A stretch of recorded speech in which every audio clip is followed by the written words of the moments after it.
Hi friends, ఈ journey group 2 ప్రిలిమ్స్కి సంబంధించిన మన జర్నీ ఈ వీడియోతో క్లోజ్ అవుతుంది. ఇక్కడ ఈ వీడియో చేయడానికి ముఖ్యమైన ఉద్దేశం ఏంటి అని అంటే, ఫ్రెండ్స్ చాలామంది రాస్తున్నారు, ఈ స్టూడెంట్స్ అంటే వేలలో రాస్తున్నారు నా స్టూడెంట్స్ ఈ ప్రిలిమ్స్ ఎగ్జామినేషన్. ఎవరు వాళ్ళు కాల్ చేస్తున్నారు, మెసేజెస్ కూడా పెడుతున్నారు. పొరపాటు నేను వీళ్ళు ఇంటెలిజెంట్, వీళ్ళు బాగా తెలివైన వాళ్ళని ఎవరు నేను అనుకున్నప్పుడు వాళ్ళకి చేసినా సరే ఏంటి నాకు దొరుకుతున్న సమాధానం ఏంటంటే భయము ఆందోళన ఇవే ఉన్నాయి. అంటే ఎందుకు ఇలా భయపడుతున్నారు, ఆందోళన చెందుతున్నారు అంటే అది మీకే కాదు, ప్రతి ఆస్పిరెంట్కి కూడా అది ఉంది. ఫస్ట్ ఆఫ్ ఆల్ మనకు నోటిఫికేషన్కి అండ్ ఆఫ్ కోర్స్ ఎగ్జామ్కి మధ్యలో షార్ట్ డ్యూరేషన్ ఉంది. అది మొదట మీ భయానికి కారణం. రెండవది, క్లాసెస్ అటెండ్ అవుతున్నప్పుడు ఏంటంటే కొన్ని దగ్గర ఇన్కంప్లీట్ ఉన్నాయి, కొన్ని దగ్గర కొన్ని సబ్జెక్ట్స్ సగమే చెప్పడం, ఇట్లా జరగడం వల్ల అది కొంత కారణమై ఉండొచ్చు. మూడవది ఏంటంటే test series and MCQ sessions. నేను చేసింది, నా స్టూడెంట్స్ కూడా, నా జాగ్రఫీ ఉన్న వాళ్ళు కూడా నా ఎంసీక్యూస్కి కొంత భయపడ్డారు. నేను ప్రతి బిట్ కూడా ఇన్ సిలబస్ ఇచ్చుకుంటూ వచ్చాను. ఇంకా కొన్ని బయట మార్కెట్లో ఉన్న టెస్ట్ సిరీస్లు కనుక చూస్తే అన్నీ చాలా వరకు అవుట్ ఆఫ్ సిలబస్ ఇచ్చారు, సంబంధం లేనివి ఇచ్చారు. సముద్ర తరంగాలు, అలలు, ప్రవాహాలు ఉంటే వాళ్ళు లవణీయత కోసం అడగడం జరిగింది. సోషాలజీలో కూడా ఆంథ్రపాలజీ బిట్స్ అడిగారు. ఇలా చాలా అవుట్ ఆఫ్ సిలబస్ ఇవ్వటము. ప్రతి క్వశ్చన్ వాళ్ళు ఒక 100 క్వశ్చన్స్కి పెడితే మోర్ దెన్ 90 క్వశ్చన్స్ ఏంటంటే అనలిటికల్గా అడగటము. అంటే 1, 2, 3లో 2, 3, 4లో ఎక్కడెక్కడో యూపీఎస్సీ మోడ్లో పెట్టేయటము. అంటే వాళ్ళ యొక్క వెయిటేజ్ పెంచడానికి ఇలా చేయడము, వాటిని అటెండ్ చేస్తున్న పిల్లలు కూడా కొంత భయపడ్డారు. అలాంటి టెస్ట్ సిరీస్లో ఈవెన్ నా ఎంసీక్యూస్ కూడా ఎవరికైతే 100కి 40, 35% వచ్చే వాళ్ళందరూ కూడా క్లియర్ చేస్తారు. ఎటువంటి ప్రాబ్లం లేదు, భయం వద్దు దయచేసి. నేను కానీ ఆ టెస్ట్ సిరీస్లు పెడుతున్న వాళ్ళు కానీ ఏపీపీఎస్సీతో సమానం కాదు. ఏపీపీఎస్సీ ఇటువంటి మోడ్లో ఇవ్వదు. ఇంతకుముందు గ్రూప్ 2 ప్రిలిమ్స్ పేపర్స్ కానీ గ్రూప్ 2 పేపర్స్ కానీ చూస్తే హై డిఫికల్ట్ లెవెల్ పేపర్ ఎప్పుడు ఇవ్వలేదు. ఒక్క 2021 మనకు ప్రిలిమ్స్ గ్రూప్ అని తప్పించి ఇంకెప్పుడు కూడా వెరీ హై డిఫికల్టీ లెవెల్లో ఇవ్వలేదు. మోడరేట్గానే ఉంటుంది. ఇంకొక అభ్యర్థి ఏమంటున్నారంటే 4,85,000 5 లక్షల అప్లికేషన్స్ వెళ్ళాయి. నాది కూడా పెట్టేశారు, ఎవరు నా ఐడి స్టూడెంట్ దగ్గర ఉంటే పెట్టేశారు. నేను ఎగ్జామ్ రాయట్లేదు. మా విలేజ్ ఒక 150 ఉంటాయి ఫ్యామిలీస్. మా విలేజ్లో వాలంటీర్లు ఉన్నారు, మేబీ ఒక 4 మెంబర్స్ 5 మెంబర్స్ ఉన్నట్టున్నారు. ఈ 4-5 మెంబర్స్ వాలంటీర్లు పాపం వాళ్ళు ఎక్కడ కోచింగ్ తీసుకోవడానికి టైం లేదు, ఏం లేదు, అయినా పెట్టేశారు, అప్లై చేశారు. గ్రౌండ్లో క్రికెట్ ఆడుకుంటుంటారు ప్రతిరోజు చూస్తుంటే ఒక 20-25 మంది. వాళ్ళు కూడా ఎక్కువ మంది డిగ్రీలు ఓపెన్ యూనివర్సిటీలో కట్టిన వాళ్ళు కూడా అప్లై చేశారు. హౌస్ వైఫ్స్ కొంతమంది పాపం చదవలేని పరిస్థితుల్లో ఉన్న వాళ్ళు కూడా అప్లై చేశారు. సో ఇట్లా ఏంటి, వీళ్ళంతా సీరియస్ ఆస్పిరెంట్స్కి కాంపిటీషన్ కాదు. ఫైనల్గా అటు ఇటు అన్నీ తొలగించాక, అటెండెన్స్ అన్నిటిని చూశాక మహా అయితే సీరియస్గా చదివేది ఎంతమంది ఉంటారండి? ఒక 1 lakh మెంబర్స్ కూడా ఉండరు. అంటే 1:2 to 1:3లో మీరు ఎందుకు ఉండరు? ఈజీగా ఉండే అవకాశం ఉంది. కాబట్టి ఆందోళన అనేది, భయం అనేది వద్దు. ఓకే, నెక్స్ట్ మనం చూస్తే కొన్ని అంశాలు గుర్తుంచుకోవడానికి ప్రయత్నించండి. 24th 25th day early morning నుంచి లెగిసిపోయి హడావుడిగా ఆదరబాదరగా రివిజన్ చేసేసి ఏదో కష్టపడి బస్సులో ఎక్కి చదివేసి, బండి ఎక్కి వెనకాల కూర్చొని చదివేసి, కారులో పక్క సీట్లో కూర్చొని చదివి వద్దు. 25th ఎగ్జామ్ డే రోజు మీరు అసలు చదవద్దు, ఉన్నదంతా పోతుంది. 24th నైట్ 10కో 11కో పడుకొని 25th ప్రశాంతంగా 5కో 6కో లెగిసి మీరు 9:30 కల్లా ఎగ్జామినేషన్ సెంటర్కి వెళ్ళడానికి ప్లాన్ చేసుకొని తప్పించి ఇలాంటివి ఏమాత్రము వద్దు. ఓకే, వీలుంటే ప్లెంటీ ఆఫ్ వాటర్ తీసుకొని వెళ్ళండి, బాగుంటుంది. రైట్, 24th చాలా అవసరం. 25th చేసే రివిజను మీ ఆల్రెడీ బ్రెయిన్లో ఫిక్స్ అయిన కొన్ని భావనలది కోల్పోయేటట్టు చేస్తుంది. సైకాలజీలో ఉంటుంది, దాన్ని పేరు నేను మర్చిపోయిన ఏదో తంత్రం అంటాం. కాబట్టి 25th చేసుకోండి. అది కూడా కోర్ ఏరియాస్, కీ ఏరియాస్ ఉంటాయి. ఫర్ ఎగ్జాంపుల్ జాగ్రఫీ మనం చెప్పుకున్న టేబుల్స్ ఉన్నాయి, ఆ టేబుల్స్ చూడండి. For example geography, human geography content మొత్తం చూడొచ్చు. మహా అయితే ఇది 2 to 3 hours పడుతుంది. దాన్ని మీరు చూసుకోవచ్చు. అవి రిపీటెడ్గా అడుగుతుంటాడు కూడా. స్త్రీ పురుష నిష్పత్తిలో మొదటి 4 రాష్ట్రాలు ఏవి అని అంటాడు. జనసాంద్రతలో మొదటి 3 జిల్లాలు ఏవి అంటాడు.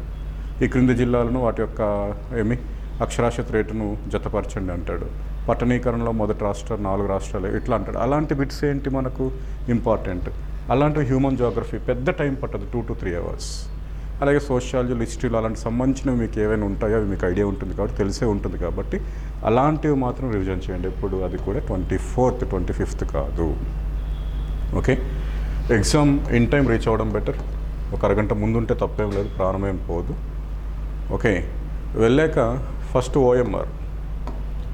ఓఎంఆర్ ఫిల్ చేసేటప్పుడు మీకు ఎటువంటి డౌట్స్ ఉన్నా సరే, ఏవి నేము, hall ticket number, date, signature ఏవి అడుగుతాడు కదా, మీకు డౌట్ ఉంటే వాళ్ళని అడగండి. ఇన్విజిలేటర్స్ పని అదే, ఫస్ట్ మీకు డౌట్స్ క్లారిఫై చేయాలి. మీకు డౌట్ లేకుండా పర్ఫెక్ట్గా చేయగలమన్నప్పుడే పెట్టి చేయండి. ఏ చిన్న డౌట్ ఉన్న ఫిల్అప్ విషయంలో వాళ్ళని అడగండి. మొహమాట పడొద్దు, సిగ్గుపడొద్దు. ఇంకా క్వశ్చన్ పేపర్ వస్తుంది మీకు 10:30కి ఇస్తారేమో. ఆ క్వశ్చన్ పేపర్ ఓపెన్ చేసిన వెంటనే మీకు 150 బిట్స్ 150 మినిట్స్ ఉంది, ప్రాబ్లం లేదు.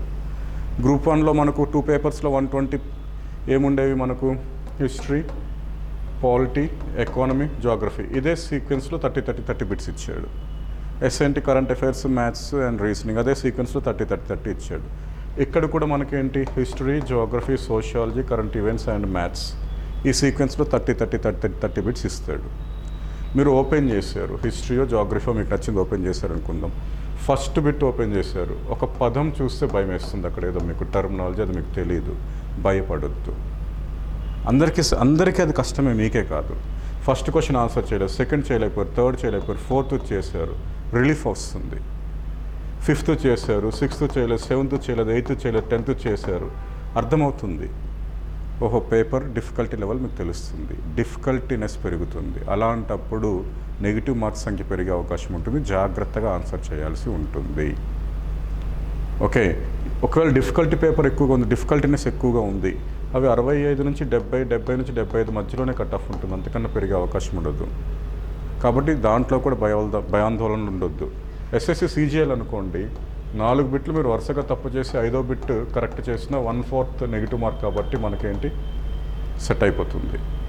2/3 నెగిటివ్ మార్క్ అని అంటే మీకు ఏంటి అర్థం, వరుసగా 3 బిట్లు తప్పు చేస్తే ఉన్న మార్కు కూడా ఒకటి పోతుంది. కాబట్టి నెగిటివ్స్ ఉన్న కోణంలో అది మీకు డౌట్ఫుల్గా ఉంటే ఆన్సర్ పెట్టడానికి కొంత ఆలోచించి ప్రయత్నించండి. ఓకే, కొందరు ఆన్సర్స్ ఎంచుకునే విధానం వేరే, అంటే ఓఎంఆర్లో సెలెక్ట్ చేసుకునే విధానం ఏంటంటే, మొదట ఒక 10 క్వశ్చన్స్ ఉంటాయి, 1 to 10 క్వశ్చన్ పేపర్లో పెట్టుకుంటారా, ఇది బి, ఇది సి, ఇది డి, ఇట్లా పెట్టి ఈ 10 ఓఎంఆర్ షీట్లో ఒకేసారి బబుల్ చేస్తారు. మంచిదే, ప్రాబ్లం లేదు, క్లియర్ అయిపోయింది. కొంతమంది ఏంటి 30th క్వశ్చన్ చదువుతారు, ఆన్సర్ వచ్చింది, బబుల్ చేస్తారు.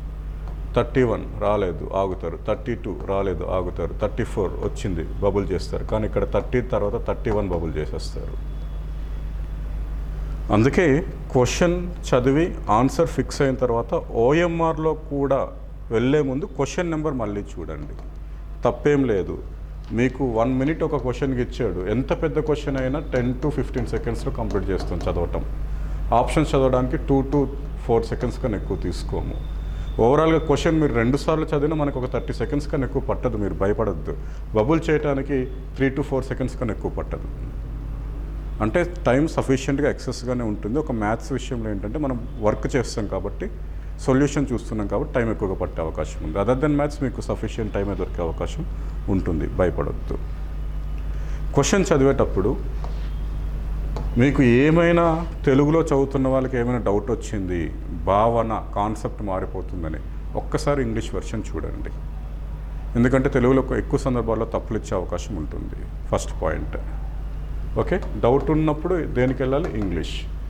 సెకండ్ ఏంటంటే, మీకు ఆప్షన్ ఏలోనే ఆన్సర్ దొరికింది, బీసీడీలు కొంతమంది చూడరు, తప్పున ఓఎంఆర్ షీట్కి వెళ్ళి ఏ రుద్దేస్తారు. ఇది తప్పు, ఈ పద్ధతి తప్పు, ఆ తొందర వద్దు. ఏబిసిడి చదివి ఎస్ అప్పుడు ఏ కన్ఫర్మ్ అయితే అప్పుడు వెళ్ళండి ఆన్సర్ తప్పించి. అంటే నేను అంటుంది ఆప్షన్స్ పూర్తిగా చదవండి, చదవకుండా ఆన్సర్ పెట్టొద్దు. మొదటిదో రెండోదో కరెక్ట్ అయితే వెళ్ళిపోతుంటారు అనమాట, అట్లా కాదు, 4 చదవండి, సొమ్మేం పోదు, మీ పేపర్ ఒకటి గుంజుకొని పోడు. మూడవది ఏంటంటే, చాలామంది క్వశ్చన్ చదివిన తర్వాత ఆన్సర్ పెట్టేసి వచ్చాక అప్పుడు పేపర్లో చూస్తారు, అక్కడ వాడు అడిగింది ఏంటి, సరికానివి ఏవి అని అంటాడు. Which among the following are not correct అంటాడు. సరిగ్గా జతపరచనివి ఏవి అని అంటాడు. మీరేమి పరిచినవి పెట్టుకొని వచ్చేస్తారు. అర్థమవుతుందా? ఇలాంటి ప్రశ్నలు 1-2 సార్లు, సరికానివేవి, జతపరిచినవేవి, సరైనవేవి, ఇది చూడండి. అర్థమైందా? ఇంకో విషయం ఏంటంటే అసెండింగ్ డిసెండింగ్ ఆర్డర్లు ఏమని ఇస్తుంటాడు. జిల్లాల పరిమాణం బట్టి ఎగువ నుంచి దిగువకి, రాష్ట్ర స్త్రీ పురుష నిష్పత్తులు బట్టి దిగువ నుంచి ఎగువకి అంటాడు. ఇది స్పష్టంగా చూడండి. అక్కడ అవరోహణ క్రమమా ఆరోహణ క్రమమా? అవరోహణ పెద్ద నుంచి చిన్నది, ఆరోహణ చిన్న నుంచి పైకి. ఇలాంటివే మీరు అక్కడ కన్ఫ్యూజ్ అయ్యి అనవసరంగా మార్కులు పోగొట్టుకునే అవకాశం ఉంది. వీటి మీద స్పష్టత ఉండండి, తొందర ఉండొద్దు. సరికానివేవి సరైనవేవి. కొన్ని సందర్భాల్లో మనకు అన్నీ సరైనవే అనే ఆన్సర్ ఉంటుంది. అది మనం ఏమనుకుంటాం, పొరపచ్చున అది ఏ బి సి డీలో ఉంటుంది కదా అని అక్కడ పెట్టేస్తాం. కొన్నిసార్లు అన్నీ సరైనవనే ఆప్షన్ బిలో కూడా ఇవ్వచ్చు. ఓకే, అన్నీ సరైనవే 1 2 3 4 ఇచ్చి అన్నీ సరైనవే అని చెప్పి అది డీలోనే ఎక్స్పెక్ట్ చేస్తుంటాం మనం. డీలో ఉండదు, అది కొన్నిసార్లు ఎక్కడ ఉంటుంది, బిలో ఉంటుంది. కాబట్టి ఆప్షన్స్ని చూసుకోండి, 1-2 సార్లు చూసుకొని ఆన్సర్ పెట్టడానికి ప్రయత్నించండి. బబులింగ్ విషయం పెద్ద సమస్య కాదండి.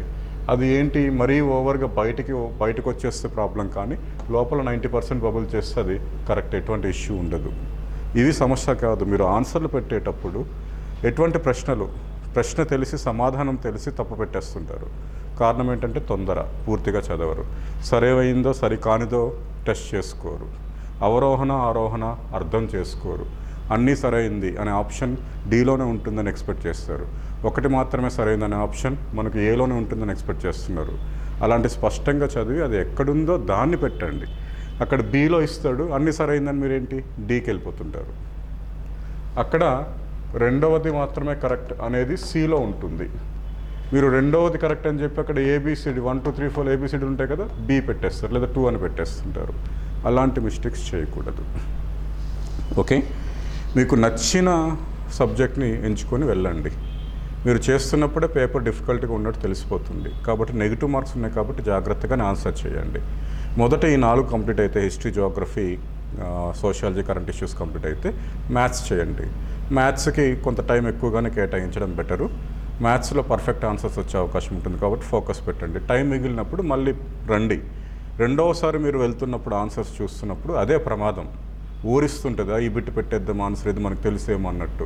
అది పూర్తి స్థాయిలో స్పష్టమైన అవగాహన ఉంటే మాత్రమే పెట్టడానికి ప్రయత్నించండి. ఏబిసిడీలో ఆన్సర్ తెలుసు, ప్రశ్నని సరిగ్గా అర్థం చేసుకోలేరు కొంతమంది. ఆ టైంకి వాడు ఏదో కొత్త పదజాలం వాడాడు. లాస్ట్ టైం ముఖమంతా సమాంతరంగా ఉండటం అనేదానికి ఎపికాంతిక్ ఐ అనే పదం వాడాడు. ఆ మీనింగ్ మనకు తెలియదు. కనీసం కింద లక్షణాలు 1-2 తెలిస్తే అప్పుడు మీరు అది మంగోలైడ్స్ అని ఆన్సర్ పెట్టడంలో తప్పు లేదు. తెలియకుండా పెట్టేసామనుకోండి అది తప్పు అవుతుంది. కొత్త పదజాలము, భయంకరమైన పదజాలము మీరు చదివిన మొదటి 2వ ప్రశ్నలు వచ్చినప్పుడు మనకు ఆతృత, భయాందోళన మొదలవుతుంది. అది వద్దు. అర్థమైందా? ప్రతి యాస్పిరెంట్ 99% యాస్పిరెంట్స్ భయంలో, ఆందోళనలో ఉన్నారు. ఇది అందరికీ కామన్, ఎవ్వడు అతీతం కాదు. Okay, even group 2 non executive employees ఎవరైతే ఉన్నారో వాళ్ళు ఇప్పుడు రాస్తున్నా కూడా భయం వేస్తుంది సార్ అని అంటున్నారు నాతోటి. నా సబ్జెక్ట్ పరంగా కాదు, అన్ని సబ్జెక్ట్స్ పరంగా, గ్రూప్ 2 ప్రిలిమ్స్ పరంగా. కాబట్టి భయం వద్దు, పీస్ ఆఫ్ మైండ్తో వెళ్ళండి. 25th మార్నింగ్ పెద్దగా చదవద్దు. 24th నేను చెప్పాను కదా, ఏ కార్నర్లో కీ ఏరియాస్, కోర్ ఏరియాస్ కొన్ని ఉంటే అన్ని సబ్జెక్ట్స్ సంబంధించి వాటికి ఒక్కొక్క సబ్జెక్ట్కి 2-3 అవర్స్ కేటాయించి డేటాకి సంబంధించిన ఇన్ఫర్మేషన్ పర్ఫెక్ట్గా తెలుసుకొని వెళ్ళండి. ఓకేనా? ఆల్ ది బెస్ట్ అమ్మా. Thank you.